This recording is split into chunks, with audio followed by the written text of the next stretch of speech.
ठीक है,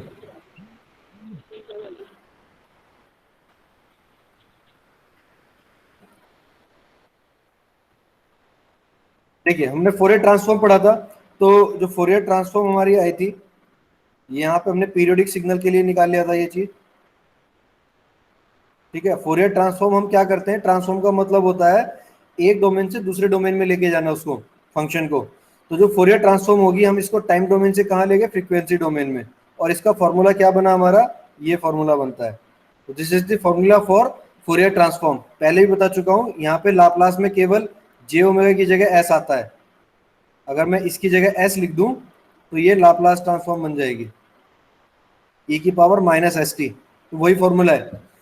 ठीक है, इनवर्स के लिए इसका इनवर्स ट्रांसफॉर्म जो हम निकालते हैं, तो x t equals to 1/2 pi minus infinity to infinity x J omega into e की पावर जे ओमेगा टी। ये इनवर्स फोरियर ट्रांसफॉर्म के लिए, ये हम डिस्कस कर चुके हैं।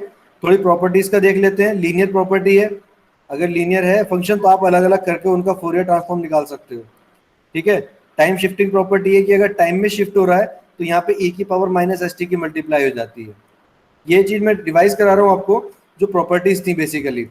ठीक है, तो अगर टाइम में शिफ्ट होता है तो यहाँ ई की पावर में शिफ्ट होके दिखा देंगे, और हम एक्स टी का लाप्लास लेंगे एक्स ओमेगा। फ्रीक्वेंसी शिफ्टिंग होती है, अगर यहाँ पे आपका ई की पावर जे ओमेगा टी आ रहा है फंक्शन में, तो यहाँ ओमेगा माइनस ओमेगा नॉट आ जाता है। ये प्लस है तो यहाँ माइनस आएगा, यहाँ अगर ये माइनस होता, ठीक है, तो यहाँ पर हम इसको प्लस कर देते। ठीक, तो ये हमारी फ्रीक्वेंसी शिफ्टिंग होती है। यही प्रॉपर्टी इंपॉर्टेंट है स्टार्टिंग की जो मैं बता रहा हूँ आपको अभी, टाइम शिफ्ट और फ्रीक्वेंसी स्केलिंग। फ्रीक्वेंसी स्केलिंग में आपका जो ये मैग्नीट्यूड है ये इसके ऊपर है। इसमें दो केस थे डिस्कस हमने किए थे, एक में जब ए पॉजिटिव था तो हमारे पास ये आया था, और जब ए निगेटिव था तब भी हमारे पास ये आया था। तो हमने इसको मॉड्यूलस लिखा था कि 1/mod ए। ये हमारी फ्रीक्वेंसी स्केलिंग है। टाइम रिवर्सल प्रॉपर्टी, कि अगर आपका x माइनस टी होता है तो x माइनस ओमेगा हो जाएगा, तो ये हमने प्रूव की थी। ये इतनी इंपॉर्टेंट नहीं है। ठीक है, डिफ्रेंशिएशन प्रॉपर्टी ये इंपॉर्टेंट है, एग्जाम में अक्सर पूछी जाती है कि अगर फंक्शन का एक्स टी का एक्स ओमेगा है फोरियर ट्रांसफॉर्म, तो अगर इसका डिफ्रेंशिएशन है तो डिफ्रेंशिएशन होने से उसके जो ट्रांसफॉर्म है क्या फर्क पड़ेगा, तो यहाँ पे एस इंटू एक्स ओमेगा हो जाता है। तो एस की जगह हमने लिखा जे ओमेगा। अगर आपको लाप्लास का ध्यान हो तो लाप्लास में क्या था, वहां पे आ जाता था एस इंटू एक्स एस। ठीक है, ये चीज आती थी। यहाँ पे एस की जगह आ रहा है जे ओमेगा। तो वही प्रॉपर्टीज हैं जो लाप्लास ट्रांसफॉर्म में थी, एज इट इज। तो आपको लाप्लास ट्रांसफॉर्म को जब रिवाइज करेंगे आप और इसको रिलेट करेंगे तो आपको आसानी होगी पढ़ने में। तो ये डिफरेंशिएशन प्रॉपर्टी है, इंपॉर्टेंट है, ये आपको पढ़नी है। कन्वोल्यूशन प्रॉपर्टी अगेन ये भी इंपॉर्टेंट है। ठीक है, इसको हमने प्रूव किया था कि x1t और x2t का अगर मल्टीप्लिकेशन है तो जब हम उसको फोरियर ट्रांसफॉर्म लेंगे तो उनका कन्वोल्यूशन कैसे निकालेंगे आप, तो ये हमने प्रूव कर लिया था। ये बहुत इंपॉर्टेंट है। मल्टीप्लिकेशन प्रॉपर्टी इतनी इंपॉर्टेंट नहीं है, इसको चाहे आप एक बार को छोड़ सकते हो। डिफ्रेंशिएशन इन फ्रीक्वेंसी डोमेन ये भी इतनी इंपॉर्टेंट नहीं है, लेकिन कर लेना। और इंटीग्रेशन प्रॉपर्टी ये भी नहीं आती है, इंटीग्रेशन प्रॉपर्टी का वो बहुत ज़्यादा नहीं है, लेकिन है, आ सकती है, कोई दिक्कत है नहीं इसमें। पार्शियल रिलेशन ये भी अक्सर पूछ लिया जाता है, ये भी इंपॉर्टेंट है, कई बार पूछा गया है पार्शियल रिलेशन। ठीक है, एक्स टी स्क्वायर के लिए आपका ये फंक्शन है, एनर्जी के लिए हम इसको डिफाइन करते हैं, एनर्जी सिग्नल के लिए। ठीक है, तो इसमें एक्स टी का स्क्वायर जो है ये एक्स ओमेगा के स्क्वायर के इक्वल आता है। ये चीज़ हमें प्रूव करनी है। तो ये कुछ आपकी प्रॉपर्टीज हैं जिसको आपको प्रूव करना होगा। इनमें से आपका 10 नंबर का क्वेश्चन 100% आ जाएगा। ठीक है, और ये मान के चलिए जो फोरियर ट्रांसफॉर्म है ये आपको सबसे टफ लगेगी पढ़ने में। तो इसमें आप कम से कम ये नहीं, अगर न्यूमेरिकल नहीं भी हो पाता है तो आप प्रॉपर्टीज को तैयार जरूर करके रखें। हर किसी के लिए यही एडवाइस है कि आप लोग अपनी जो प्रॉपर्टीज हैं उसको अच्छे से तैयार करके रखें, ताकि अगर न्यूमेरिकल थोड़ा भी इधर उधर हो जाए तो आपको ये ना लगे कि यार मेरा पेपर छूट गया। ठीक, तो अब हम न्यूमेरिकल की बात करते हैं। एक न्यूमेरिकल लेते हैं कि हमें फोरियर ट्रांसफॉर्म कैलकुलेट करना है गेट फंक्शन का। This is a gate function. ठीक, और हमने इसको डिफाइन किया है कहां से कहां तक, -t/2 से +t/2 तक, बाकी जगह ये जीरो है। तो हमने इसको रेंज को डिफाइन कर दिया। जब हम सिग्नल की इक्वेशन लिखेंगे गेट फंक्शन की, तो हमने बताया कि भाई -t/2 से +t/2 तक इसकी जो वैल्यू है उसका मैग्नीट्यूड कितना दिखाई दे रहा है, हमें 1 दिखाई दे रहा है। तो हमने लिख दिया कि -t/2 से +t/2 के बीच में इसकी वैल्यू कितनी है, 1। और जितने भी प्लेसेस हैं इधर भी और इस साइड में भी जितने भी प्लेसेस है सब जगह इसकी वैल्यू कितनी है, 0। वो सिग्नल प्रेजेंट ही नहीं है अदरवाइज। ठीक है, अब हमें इसका लाप्लास सॉरी फोरियर ट्रांसफॉर्म निकालना है। तो एक्स जे ओमेगा हमको निकालना है। एक्स जे ओमेगा कितना होता है, -∞ to ∞ एक्स टी ई की पावर -ओमेगा टी। ये फॉर्मूला हम डिराइव कर चुके हैं। ठीक है, अब हम क्या करेंगे, इस लिमिट को कन्वर्ट कर देंगे, क्योंकि हमारा जो सिग्नल एग्जिस्ट कर रहा है वो कहां से कहां तक कर रहा है, यहां से यहां तक एग्जिस्ट कर रहा है, और कहीं है ही नहीं सिग्नल। तो हमने लिमिट क्या रखी, -t/2 से +t/2 तक। और एक्स टी कितना हो गया फिर हमारा, -t/2 से +t/2 तक 1। तो एक्स टी की वैल्यू कितनी रख दी, 1। और ये e की पावर -j⍵t। बस अब आपको इसका इंटीग्रेशन करना है। तो इसका इंटीग्रेशन हो जाएगा e की पावर -j⍵t अपॉन -j⍵। तो ये -j⍵ बाहर आ गया। ठीक, और लिमिट हमने पुट कर दी -t/2 से +t/2 तक। ये लिमिट पुट करने के बाद आपका ये फंक्शन आता है। अब देखिए ये जो फंक्शन है, ठीक है, ये अगर मैं इसको डिवाइड बाय 2 कर दूं और मल्टीप्लाई बाय 2 कर दूं, तो ये फंक्शन जो बन जाता है साइन का बन जाता है। यानी कि sin⍵t/2 अपॉन ये आ जाएगा 2, मेरा बाहर हमने लिया था एक्स्ट्रा, तो ये 2 आ गया, अपॉन जे ओमेगा हमारा यहाँ अंदर चला जाएगा। ठीक है, तो ये हमारा आ जाएगा फंक्शन 2 sin⍵t/2 अपॉन ओमेगा। अब इस फंक्शन में जो हमारा ये 2 अपॉन ओमेगा है, इसको हम t/2 से, हम इसको अगर t से मल्टीप्लाई करें और t से डिवाइड करें, यानी कि यहाँ पे t कर दें, ठीक है, और यहाँ पर भी t कर दें, कोई फर्क नहीं पड़ता। और इस 2 को मैं यहाँ से हटा के इसके नीचे ले जाऊं, तो ये मेरा फंक्शन बन जाएगा t into sin⍵t/2 upon ⍵t/2, ये वाला। और ये जो पूरी चीज बन जाती है इसको हम बोलते हैं सिंक फंक्शन, साइन सी फंक्शन। तो साइन c⍵t/2 ये मेरा आ जाएगा एक्स जे ओमेगा। तो जो मेरा इसका फ्रीक्वेंसी स्पेक्ट्रम आएगा वो किस तरह का आएगा, कि ये मेरा इसको हम इस तरह से, ये रिड्यूस होता चला जाएगा। ठीक है, इस तरह से, ये इस तरह का मेरा स्पेक्ट्रम आएगा इसका। ठीक, तो ये मेरा सिंक फंक्शन बनेगा। इस तरह से हम गेट फंक्शन की फोरियर ट्रांसफॉर्म कैलकुलेट कर सकते हैं। ठीक है, आगे बढ़ते हैं, एक और एग्जांपल देखते हैं। डेल ओमेगा, डेल ओमेगा क्या है आपका, ये फंक्शन है, दिस इज एक इंस्टेंट पे डिफाइन है। ठीक है, ये फंक्शन है मेरा डेल ओमेगा। अब इसके लिए मुझे निकालना है, तो कितना निकाल के इसका निकालेंगे ये चेक करते हैं। इसकी इनवर्स फोरियर निकालनी है हमें। ठीक है, पहले हम क्या निकाल, अब इसको यानी कि ये ओमेगा डोमेन में है, फ्रीक्वेंसी डोमेन में फंक्शन गिवन है आपको, इसको कन्वर्ट करके आपको कहाँ लेके जाना है, टाइम डोमेन में।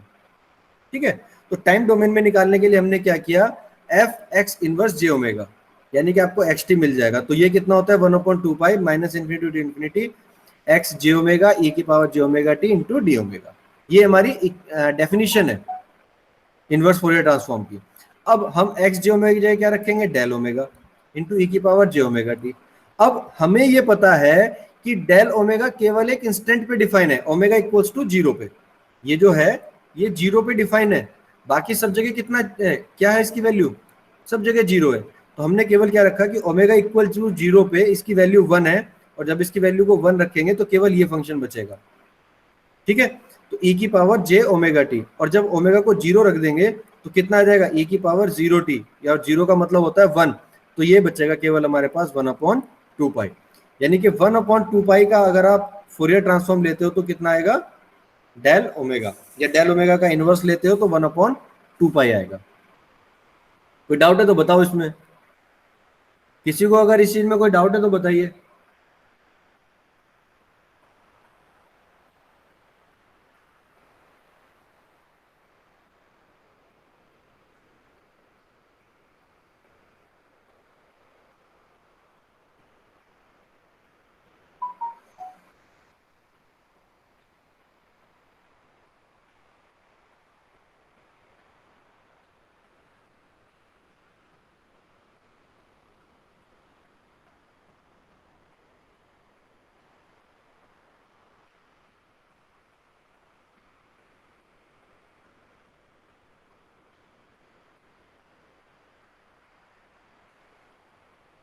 आगे बढ़े? Yes sir. ठीक है, एक और क्वेश्चन देखते हैं। सपोज ये क्वेश्चन है, ठीक है, आप अगर ध्यान देंगे तो लाप्लास में और इसमें बस यही डिफरेंस चलता आ रहा है कि वहां पे हम एस का यूज करते हैं, यहाँ पर हम एस की जगह जे ओमेगा का यूज कर रहे हैं। जिसको लाप्लास थोड़ा भी समझ में आया है उसको इसके उसको ये चीज समझना कोई मुश्किल काम नहीं है, ठीक है ना। तो लाप्लास जैसा ही है, बस एस की जगह जे ओमेगा है। तो वहां भी हम यही काम करते थे कि भाई अगर आपको एक फंक्शन गिवन है x S plus one upon S square plus 5s+6, तो इसके हमें क्या करना है, लाप्लास ट्रांसफॉर्म लेना है या इनवर्स फोरियर ट्रांसफॉर्म लेना है। तो क्या करेंगे हम उसके लिए, पार्शियल फ्रैक्शन करेंगे। तो हमने क्या किया, इसके पार्शियल फ्रैक्शन कर लिए, पहले इसके फैक्टर किए और जे ओमेगा +2 और जे ओमेगा +3, फिर इसको पार्शियल फ्रैक्शन कर लिया k1 और k2 में हमने कांस्टेंट कैलकुलेट किए। जब इनके पार्शियल फ्रैक्शन करेंगे आप, तो k1 और k2 की वैल्यू को आप कैलकुलेट कर लेंगे। k1 आ जाएगा -1 और k2 आ जाएगा 2। तो इसको दोबारा ऊपर पुट करेंगे, तो k1 की वैल्यू हम यहाँ रखेंगे और k2 की वैल्यू को हम यहाँ रखेंगे, तो हमारा फंक्शन जो बन के आएगा वो ये फंक्शन बन के आएगा। तो कितना आ जाएगा, X J omega equals to -1 upon J omega +2 upon J omega 3। अब देखिए ये जो फंक्शन है, ये हमारा जो लाप्लास ट्रांसफॉर्म होता था ये ई की पावर का होता था कि a1/s+a1/s+3। सिमिलरली इसका जो फोरियर ट्रांसफॉर्म होगा वो भी यही आएगा, ई की पावर -2t। ये प्लस है ना, तो ये प्लस यहाँ जाके माइनस बन जाता है। पहले कई बार बता चुका हूँ, यहाँ पे शिफ्टिंग हो रही है। ई की पावर -2t इंटू यूटी, और ये वाला चूंकि ये प्लस है तो देखिए यहाँ माइनस आ जाएगा, तो ई की पावर -3t इंटू यूटी। तो न्यूमेरिकल सॉल्व करने का तरीका लगभग लगभग वही है जो हमारा लाप्लास ट्रांसफॉर्म का था। बहुत ज़्यादा डिफरेंस यहाँ पे मिलेगा नहीं आपको। और एक दो एग्जांपल देखते हैं।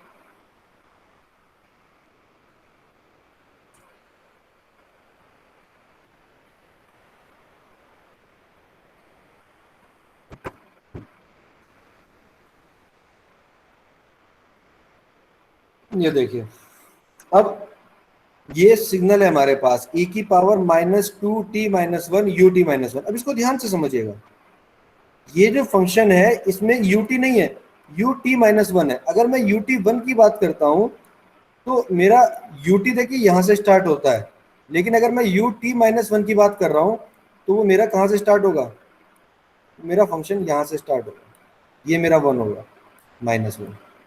तो मेरा ये फंक्शन यहां से स्टार्ट, अब ये e की पावर -2t है, यानी कि मेरा जो एक्सपोनेंशियल फंक्शन है, ठीक है, वो कहां से स्टार्ट हो रहा है, -1 से स्टार्ट हो रहा है, ठीक है। तो -1 से अगर ये स्टार्ट हो रहा है तो ये मेरा -1 है, तो मेरा फंक्शन कुछ इस तरह से स्टार्ट हो रहा होगा, ये फंक्शन होगा, क्योंकि ये -1 से स्टार्टिंग है। तो जो मैं लिमिट अपनी रखूंगा इसकी, वो मेरी कहां से होगी, 1 से स्टार्ट होगी। डेल के लिए सॉरी, ये मैंने प्लस बना दिया, ये -1 है तो ये आगे से स्टार्ट होगा, ये यहां से स्टार्ट होगा, तो मेरी लिमिट यहां से स्टार्ट होगी, ये फंक्शन बनेगा, ठीक है। तो इसको ऐसे ना मान के, इसको ये फंक्शन हमारा ये यहाँ से स्टार्ट होगा, ये ऐसे 1 से स्टार्ट होगा, ठीक है, पॉजिटिव शिफ्ट है। तो ये 1 से स्टार्ट हो जाएगा हमारा। तो जो हमारी लिमिट होगी वो 0 से इन्फिनिटी नहीं होगी, लिमिट हमारी कहाँ से स्टार्ट होगी, 1 से स्टार्ट होगी। ये चीज ध्यान रखनी है इस फंक्शन की वजह से। जो लिमिट अगर ये ut होता तो हम लिखते 0 टू इन्फिनिटी, क्योंकि ये ut-1 है, t-1 का मतलब मेरा जो सिग्नल है वो यहाँ से स्टार्ट हो रहा है, 1 से स्टार्ट हो रहा है। तो मेरी जो लिमिट होंगी वो 1 से इन्फिनिटी होंगी, तो 1 से इन्फिनिटी मेरा सिग्नल है। तो मैंने इसको क्या किया, 1 से इन्फिनिटी किया, और e की पावर -2t-1 और e की पावर -j-t। अब ये दोनों जुड़ जाएंगे, तो e की power -2 plus j-, into T D T, ये आ जाएगा। और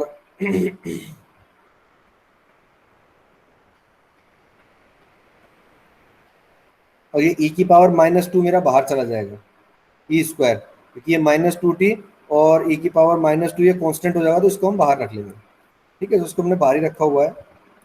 ये हमारा फंक्शन आ जाएगा आफ्टर इंटीग्रेशन, और इसकी लिमिट पुट कर देंगे आप 1 से इन्फिनिटी। जब लिमिट पुट करेंगे 1 से इन्फिनिटी तो आपके पास ये आ जाएगा, क्योंकि इन्फिनिटी रखते ही 0 आ जाता है, तो ये यहाँ पे 1 रखेंगे हम, टी की जगह कितना रख देंगे, 1। This is 1, not T, this is 1। तो 1 रखते ही ये कितना हो जाएगा, टी की वैल्यू 1 हो जाएगी, तो ये फंक्शन आ जाएगा हमारे पास। So this is the Fourier transform of this function. आप इसको फर्दर सॉल्व करना चाहते हैं कर सकते हैं, ठीक है। ई स्क्वायर की वैल्यू आप रख दीजिए, कोई दिक्कत नहीं है, ठीक है। या आप ये भी कर सकते हैं कि यहाँ पे जो वैल्यू आ रही है ई की पावर -2 आ जाएगा इंटू इंटू ई की पावर जे ओमेगा, तो ई की पावर -2 और ई की पावर 2, तो ई की पावर 0 आ जाएगा और उसको हम लिख सकते हैं 1। तो ये वाली टर्म जो है और ये वाली टर्म जो मिलके बनेगी ये हमारी 1 हो जाएगी, इसको हम 1 कर सकते हैं। तो इस तरह से आप इस फंक्शन की फोरियर ट्रांसफॉर्म कैलकुलेट कर सकते हो, ठीक है। और एक न्यूमेरिकल देखते हैं, सपोज ये है, ठीक है, del T plus two del T minus two, इसका मतलब क्या है, पहले आप जब तक ये नहीं समझेंगे ये क्लियर नहीं होगा। डेल का मतलब होता है इम्पल्स फंक्शन। अब देखिए इम्पल्स फंक्शन को हम डिफाइन कैसे कर रहे हैं। डेल टी का मतलब तो ये है कि ये 0 पे है, यानी कि यहाँ पे मुझे एक इम्पल्स फंक्शन मिल रहा है ये 0 पे, ठीक है। दूसरा मुझे मिल रहा है t-2 पे, यानी कि 2 पे मुझे एक इम्पल्स मिल रहा है ये मुझे मिल रहा है 2 पे, ठीक है। और एक मुझे मिल रहा है +2 पे, यानी कि एक मुझे मिल रहा है पास्ट में, यानी कि ये एक इम्पल्स मुझे ये, केवल ये 3 सिग्नल हैं। इन 3 सिग्नल को आप डिफाइन कैसे करोगे, बस ये देखना है। हम लिख सकते हैं कि ये एक कांस्टेंट है, इसका मैग्नीट्यूड अगर 1 है, ठीक है, तो 0 पे 1 है, 2 पे 1 है और -2 पे 1 है, 3 जगह पर ये 1 है, उसके अलावा हर जगह पर मेरा जो सिग्नल है वो 0 है। अब मुझे इस सिग्नल को डिफाइन करना है, इस सिग्नल का मुझे फोरियर ट्रांसफॉर्म कैलकुलेट करना है। तो ये आपको समझना होगा कि जो सिग्नल है उसको आप कैसे रिप्रेजेंट कर रहे हो। तो इसको हम जब एक्स जे ओमेगा निकालेंगे, यानी कि इनवर्स फोरियर कैलकुलेट करेंगे, तो minus infinity to infinity del T E की power minus J omega T, ये लीनियर प्रॉपर्टी का देखिए यहाँ पे यूज होगा, ठीक है। मैंने ई की power minus J omega T को यहाँ भी मल्टीप्लाई कर दिया, यहाँ भी कर दिया, यहाँ भी कर दिया। अब मैंने क्या लिखा, इसमें तो लिख दिया ये वाली वैल्यू एज इट इज आ जाएगी, क्योंकि ये डिफाइन होगा टी इक्वल्स टू -2 पे। एक वैल्यू ये वाली डिफाइन होगी टी इक्वल्स टू 0 पे, और ये वाली वैल्यू डिफाइन होगी टी इक्वल्स टू +2 पे। तो बस इस फंक्शन में मैं टी की जगह रख दूंगा -2, तो मेरा आ जाएगा ई की पावर 2 जे ओमेगा।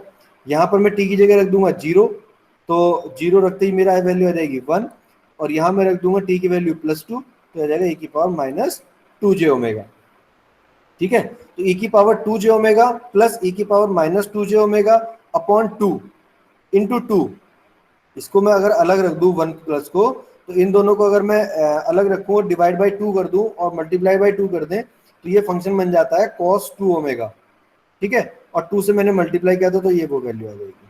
तो ये मेरा फंक्शन बन जाता है 1 + 2 cos 2 omega.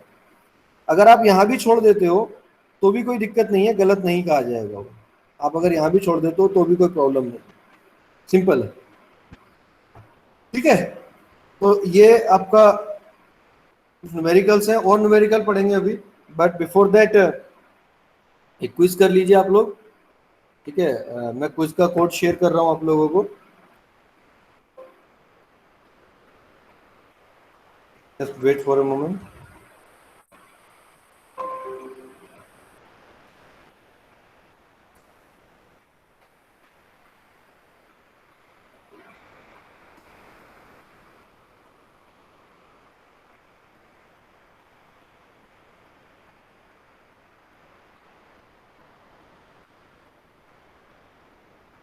Yes, your quiz code is 551845, 551845।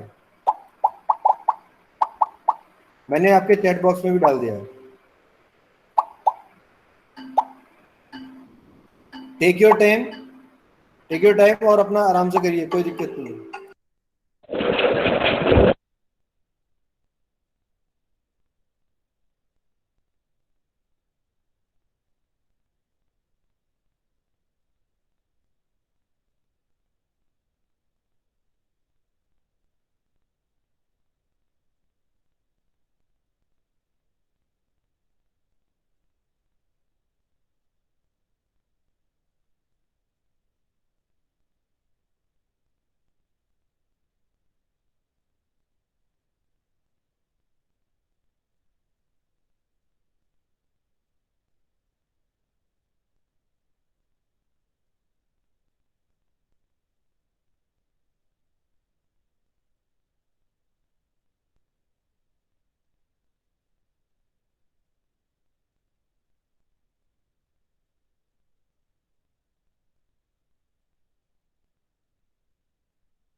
ठीक है, चलिए आगे बढ़ते हैं, नेक्स्ट क्वेश्चन शुरू करते हैं। ये क्वेश्चन आपका यूपीटीयू में कम से कम भी नहीं तो 3 बार आया है, 3 बार ये क्वेश्चन रिपीट हो चुका है। ठीक है, और क्वेश्चन बहुत सिंपल है। आपसे पूछा गया है कि फोरियर ट्रांसफॉर्म निकालिए 2 cos ओमेगा की। अब देखिए 2 cos ओमेगा है क्या, ये आपका 2 cos ओमेगा है और ये डिफाइन किया गया है कि लेस देन पाई पे, तो ये माइनस पाई से और पाई के बीच में हमारे पास कोसाइन पल्स है जिसका मैग्नीट्यूड हमारा कितना है, 2 है। तो ये इसको डिफाइन कर रहा है, ग्रेटर देन पाई पे ये 0 हो जाता है। प्लस पाई पे भी 0 है, माइनस पाई से पहले भी 0 है। ठीक, तो इसकी जो लिमिट होंगी वो माइनस पाई से प्लस पाई के बीच में आप डिफाइन करेंगे। ठीक है, ये यूपीटीयू में आया हुआ क्वेश्चन है, कई बार आया। तो ये हमारे जनरल डेफिनेशन है। इसमें हमने क्या किया, इसके बाद एक्स जी ओमेगा ई की पावर जी ओमेगा टी, एक्स जी ओमेगा की वैल्यू हमने ये रख दी 2 cos ओमेगा।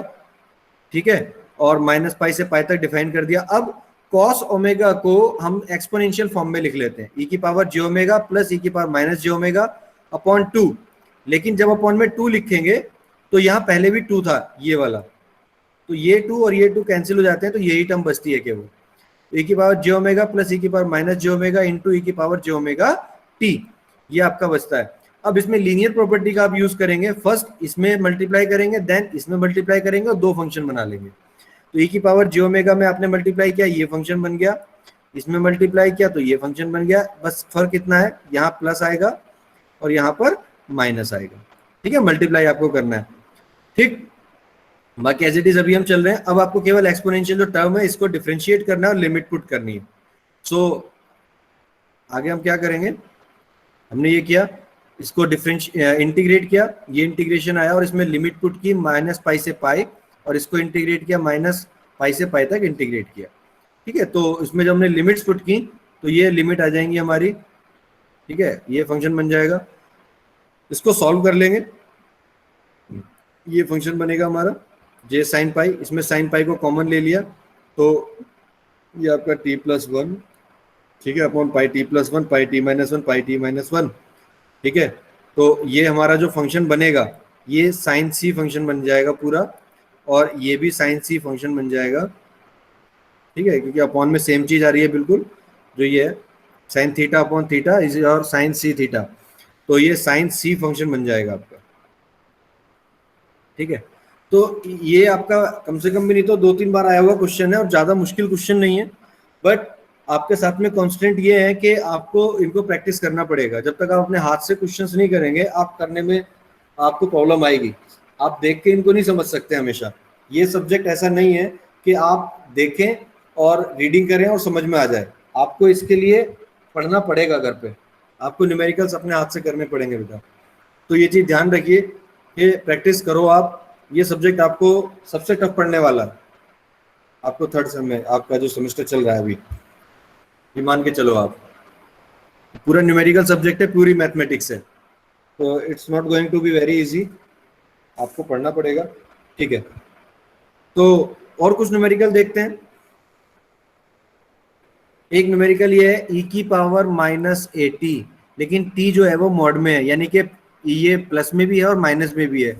तो हमारा जो फंक्शन बनेगा वो प्लस 80 भी बनेगा, माइनस 80 भी बनेगा। फॉर टी ग्रेटर देन और इक्वल टू 0 ये हमारा क्या हो जाएगा माइनस 80, और टी लेस देन 0 ये हमारा ई की पावर 80 बन जाएगा। तो ये कुछ इस तरह का स्पेक्ट्रम आएगा इसका। ठीक, प्लस 80 के लिए भी और माइनस 80 के लिए भी। अब इसका हमें फोरियर ट्रांसफॉर्म करना और मैग्नीट्यूड स्पेक्ट्रम बनाना है। ठीक है, तो अगेन काम तो वही है आपके पास पहले से, कि हमने इसको क्या किया, लिमिट में पुट किया। ठीक, अब देखिए इसकी जो लिमिट होंगी वो क्या होंगी, 0 से माइनस इंफिनिटी। ठीक है, और इसकी जो लिमिट होंगी वो होंगी, बल्कि इसकी लिमिट होगी 1 से इंफिनिटी। ठीक है, 0 से इंफिनिटी, और इसकी हो जाएगी 0 से प्लस इंफिनिटी। ठीक है, तो हमने क्या किया, इसको 2 पार्ट में ब्रेक कर लिया लिमिट्स को। हमने पहले इसको ब्रेक किया माइनस इंफिनिटी टू 0, ठीक है, और वैल्यू रख दी ई की पावर 80। तो देखिए ई की पावर 80 वैल्यू रख दी, ये जो वैल्यू रखी है हमने, इसमें हमने क्या रखा, 0 से इंफिनिटी लिमिट रख दी, माइनस इंफिनिटी 0। फिर दूसरे में हमने क्या किया, 0 से इंफिनिटी लिमिट रख दी, और पार्ट को रख दिया e की पावर -80, e की पावर -80 और लिमिट कितनी हो गई, 0 से इन्फिनिटी हो गई। ठीक है, तो ये हमने लिमिट पुट कर दी और फंक्शन को ब्रेक कर लिया दो पार्ट्स में।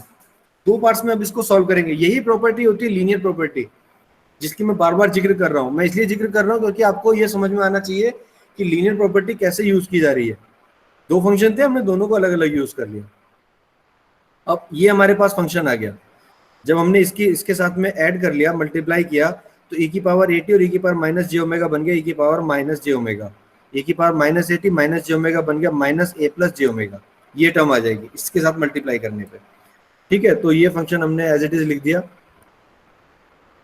अब इसका आपको लाप्लास फोरियर ट्रांसफॉर्म लेना है, तो ये हो जाएगा, इंटीग्रेशन करेंगे तो 1 upon a minus J omega e की power a minus J omega, और लिमिट हो गई -इन्फिनिटी से 0।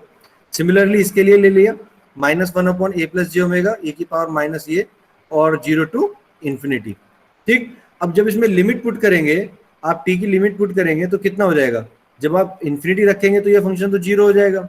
ठीक है, और 0 रखेंगे तो ये फंक्शन 0 रहेगा, तो 1 माइनस 0 आ जाएगा। सिमिलरली यहाँ आपका आ जाएगा 0 माइनस 1, तो ये माइनस माइनस प्लस हो जाएगा।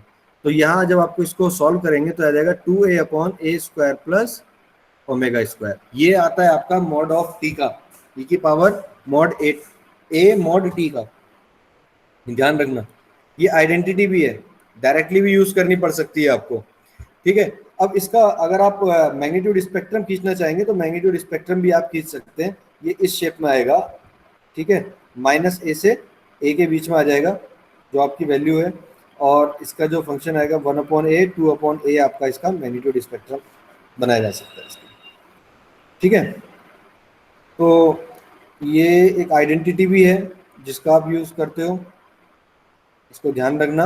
ए की power minus A mod T का ये निकल के आता है 2a अपॉन ए स्क्वायर ओमेगा स्क्वायर। एक और न्यूमेरिकल देखते हैं, प्रॉपर्टीज का यूज हो रहा है। देखिए यहाँ पे e की power minus T U T minus 1। Again ये सिग्नल +1 से स्टार्ट हो रहा है, यानी कि ये सिग्नल मेरा यहाँ से स्टार्ट हो रहा है। ठीक है, यहाँ से कैसे स्टार्ट हो रहा है कि ये कुछ एक इस तरह से होगा सिग्नल, जो भी है एक्सपोनेंशियल सिग्नल है तो इस तरह से आ रहा है। तो मुझे क्या करना है इसमें, अगर आप देखें तो e की पावर -80। ठीक है, इसमें हम कौन सी टाइम शिफ्टिंग प्रॉपर्टी का यूज कर लेंगे। ठीक है, तो हमने क्या किया, इस फंक्शन को अलग रखा, u t माइनस 1 को हमने यूज कर लिया, तो f ऑफ e की पावर -3 यू टी कितना आ जाएगा 1 अपॉन एस प्लस ए। इसका कितना आता है 1 अपॉन एस प्लस ए, तो ये हमने निकाल दिया 1 अपॉन एस यानी कि 3 और प्लस ए, ये आ गया e की पावर का। अब टाइम में हमारी 1 का शिफ्टिंग है, तो जब टाइम में शिफ्टिंग होती है तो आप क्या करते हो, e की पावर माइनस जे ओमेगा के मल्टीप्लाई कर देते हो। ठीक है, 1 की शिफ्टिंग है तो e की power minus J omega upon 3 plus जे ओमेगा, ये हमारे पास आ गया।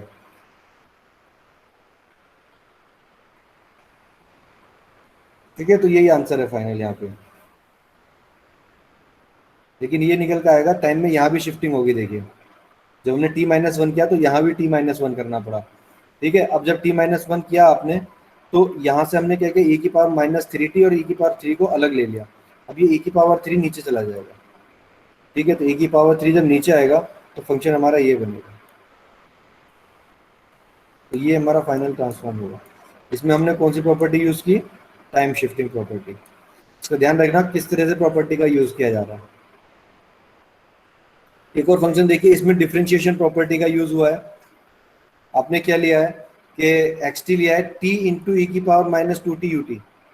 तो हमने क्या किया, इस e की पावर -2t ut को हमने क्या ले लिया, एक फंक्शन मान लिया pt। अब हमारे पास फंक्शन हो गया t इंटू पी टी। तो पहले आप pt का फोरियर ट्रांसफॉर्म निकाल लीजिए। ठीक है, तो x pt कितना हो जाएगा, p ओमेगा कितना हो जाएगा 1 अपॉन 2 प्लस जे ओमेगा, s प्लस ए वाला निकल के आ जाएगा। ठीक है, अब एक्स टी होता है T into P T. T जब मल्टीप्लाई करते हैं आप तो यहाँ डिफरेंशिएशन प्रॉपर्टी लग जाती है, तो j into d p omega by d omega. तो आपको क्या करना पड़ेगा, इसका डिफरेंशिएशन करना पड़ेगा। तो जस्ट आपको क्या करना है, इसका डिफरेंशिएशन करना है। ये वाली टर्म को हमने डिफरेंशिएशन कर दिया, ये डिफरेंशिएशन होने के बाद आ जाती है। ठीक है, और इसका जो फाइनल आंसर आएगा वो यही आएगा। तो यहाँ पे आपने क्या किया, आपने पहले एक फंक्शन को p मान लिया, उसका फोरियर ट्रांसफॉर्म ले लिया एंड फिर इसमें डिफरेंशिएशन प्रॉपर्टी को अप्लाई कर दिया। तो यहाँ पर आपकी डिफरेंशिएशन प्रॉपर्टी अप्लाई हो रही है।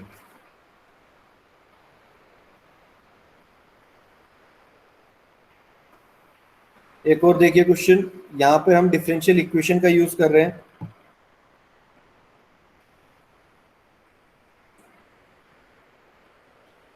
एक सेकेंड रुकिए बेटा।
ठीक है, देखिए हमें एक डिफरेंशियल इक्वेशन गिवन है सेकंड ऑर्डर की, D two Y T by D T square plus 4 dy by D T plus 3 yt equals to D X T by D T plus 2xt।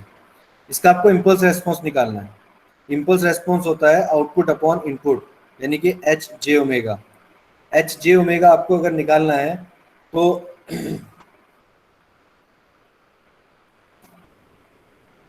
ये शॉर्ट मार दिया, shortcut मार दिया यहाँ पे। ठीक है, शॉर्टकट मारने की जरूरत नहीं थी। इसमें हमें क्या करना है बेटा, पहले देखिए इसका जब हम फोरियर ट्रांसफॉर्म लेंगे डबल स्क्वायर का, तो इसका जो ट्रांसफॉर्म आएगा वो आएगा एस स्क्वायर, यानी कि जे ओमेगा का स्क्वायर।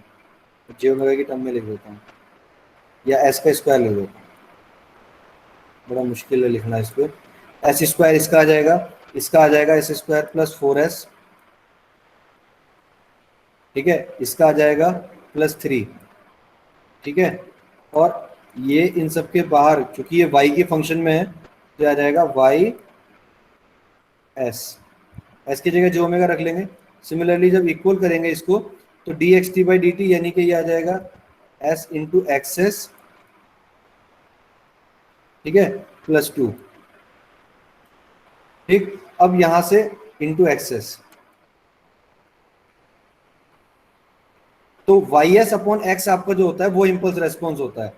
तो यहां से y अपॉन एक्स आपको करना है, तो जब y अपॉन एक्स आप करेंगे तो ये आपके पास निकल के आएगा s प्लस 2, यानी कि ये वाली term upon S square plus 4s plus 3। तो एस स्क्वायर की जगह जी ओमेगा रख दिया प्लस 4s प्लस 3। ठीक है, और जो वाई एस अपॉन एस बनेगा ये आपका बन जाएगा h। इसको हम बोलते हैं इम्पल्स रेस्पॉन्स। इम्पल्स रेस्पॉन्स जब आपको निकालना होता है तो y अपॉन एक्स करना होता है। तो now you can calculate x y upon x. ठीक है, एक्चुअली जब आप लोग ये कई सारे क्वेश्चन कर लोगे तो ये चीज जो है आपके लिए बहुत नॉर्मल हो जाएगी कि डायरेक्ट एच आप लिख सकते हो। तो एच इक्वल्स टू ये आ जाएगा। ठीक, तो ये हमारे पास फाइनल फंक्शन आया, इसके हमने फैक्टर कर लिए। ठीक है, ये फैक्टर्स हो गए हमारे। अब हम क्या करेंगे, इसके पार्शियल फ्रैक्शन कर लेंगे, यानी कि ए अपॉन जे ओमेगा प्लस 1, ठीक है, plus B upon J omega plus 3। अब इसको क्या करेंगे, इन दोनों को ए और बी कैलकुलेट कर लेंगे। तो जब आप कैलकुलेट करके लाएंगे तो ए इक्वल्स टू आ जाएगा इस इक्वेशन में 1/2, और जो b निकल के आएगा b इक्वल्स टू आ जाएगा, ये भी 1/2 आ जाएगा। ठीक है, a और b की वैल्यू हमने यहाँ पुट कर दी। ठीक, तो ये हमारा फंक्शन बन के आ गया। अब इसका जब आप इनवर्स फोरियर लेंगे तो 1/2 कॉमन हो जाएगा और 1 अपॉन एस प्लस 1, तो इसका इनवर्स फोरियर होता है e की पावर माइनस टी, और इसका हो जाता है e की पावर माइनस 3t। तो ये हमारा इम्पल्स रेस्पॉन्स आ जाएगा आपके फंक्शन का। इम्पल्स रेस्पॉन्स को समझ लीजिए आउटपुट अपॉन इनपुट होता है।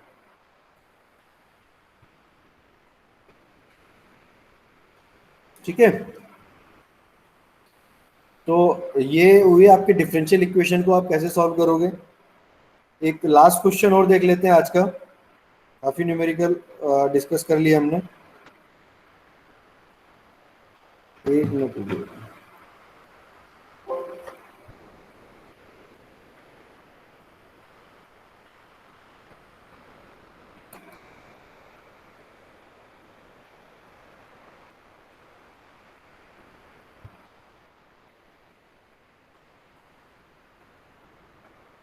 एक न्यूमेरिकल देखते हैं, सर्किट है आपके पास, ठीक है, सर्किट की फॉर्म में भी क्वेश्चन आ सकता है, तो इसको कैसे करेंगे।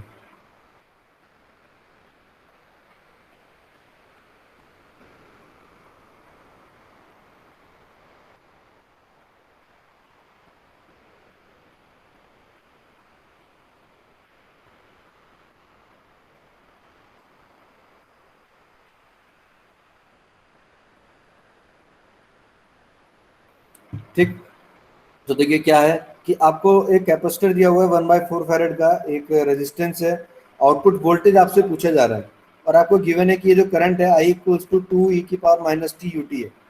तो आपको क्या करना है कि केसीएल अप्लाई करना है। आपसे भी पूछा है ना, तो केसीएल अप्लाई करेंगे आप। तो जब अप्लाई केसीएल करेंगे तो आई इक्वल्स टू कितना हो जाएगा, आई इक्वल्स टू हो जाएगा, इसमें कितनी करंट जा रही है, ये आउटपुट वोल्टेज भी है, तो V0/2 इसमें करंट जो जा रही है, और इसमें जो करंट जा रही है 1/4 dV/dt। ठीक है, तो इसकी करंट निकाल दी हमने, कैपेसिटर के अक्रॉस जो करंट जा रही है। अब इसका फोरियर ट्रांसफॉर्म हम लोग लेंगे, तो जब आप इसका फोरियर ट्रांसफॉर्म कैलकुलेट करेंगे, ठीक, तो कितना आ जाएगा 2/1 + j⍵, ई की पावर का यही आता है। ठीक है, ई की पावर का याद रखिएगा, मैं कई बार बता चुका हूँ, आइडेंटिटी है, सबसे ज्यादा यूज होती है। v हमारा कांस्टेंट है, तो V0 j⍵ हमने एज इट इज लिख लिया, 1/2 का 1 हो जाता है, तो वो हमने रख लिया। 1/4 dV/dt इसका आप कैलकुलेट करेंगे तो आ जाएगा 2 + j⍵/4। ठीक है, तो ये आपकी टर्म आ गई 2 + j⍵/4। यहाँ से आपने V0 j⍵ कैलकुलेट कर लिया। ठीक है, ये आ जाएगा, इसके डिवाइड में कर लेंगे आप, तो 4 2 8, 8/1 + j⍵, और 2 + j⍵, ये दोनों आ जाएंगे। ठीक है, और फिर इसके पार्शियल फ्रैक्शन करेंगे आप, तो a की वैल्यू आ जाएगी 8 और b की वैल्यू आ जाएगी -8। ये वैल्यू आप रख देंगे, और इसका जब आप इन्वर्स फोरियर लेंगे तो ये 1 + j⍵ का आ जाएगा e⁻t, और 2 + j⍵ का आ जाएगा e⁻2t। तो सिंपल क्वेश्चन है, बहुत ज़्यादा टिपिकल भी नहीं है, तो फिर भी थोड़ी सी प्रॉब्लम आएगी आपको, बट माई सजेशन इज कि आप पहले अपने फोरियर की जो प्रॉपर्टीज हैं उसको तैयार करिए, फिर न्यूमेरिकल्स को घर पे ट्राई करिए, सॉल्व करिए अपने आप। जब कोई प्रॉब्लम आएगी तब उसको डिस्कस करेंगे हम लोग। ठीक है,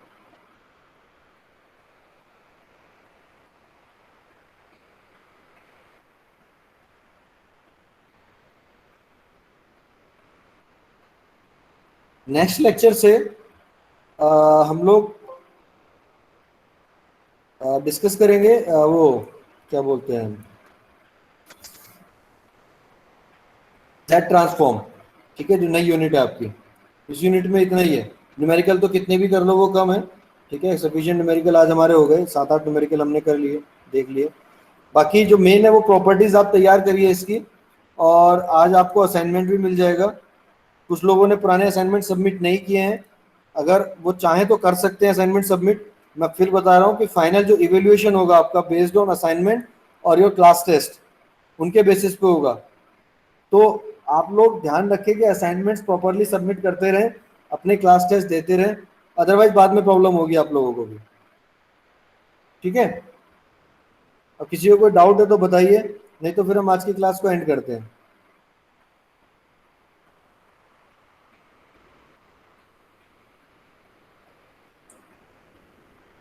किसी को कोई प्रॉब्लम है तो वो रुका रह सकता है। ठीक है, अदरवाइज उसको हम डिस्कस कर सकते हैं प्रॉब्लम को, और अगर प्रॉब्लम नहीं है तो ही और शी कैन लेफ्ट।